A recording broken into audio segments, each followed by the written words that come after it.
అనేది చాలా రుచిగా ఉంటుంది.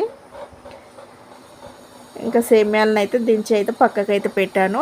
ఇప్పుడు పాలైతే మంచి పొంగుతున్నాయి కదా, ఇలా బాగా కాగాక ఇంకా 4-5 ఇలాచీలని ఇట్లా మెత్తటి పౌడర్లా దంచుకొని ఇందులో పోసుకోవాలండి. పాలల్లో వేసుకోవాలి పౌడర్ని, ఇలాచీ పౌడర్ని. ఈ పాలల్లో బాగా మసులుతున్న పాలల్లో సేమ్యాలు వేసుకోవాలి. వేసుకొని ఒక 5 నిమిషాల పాటు ఉడికించుకోవాలండి.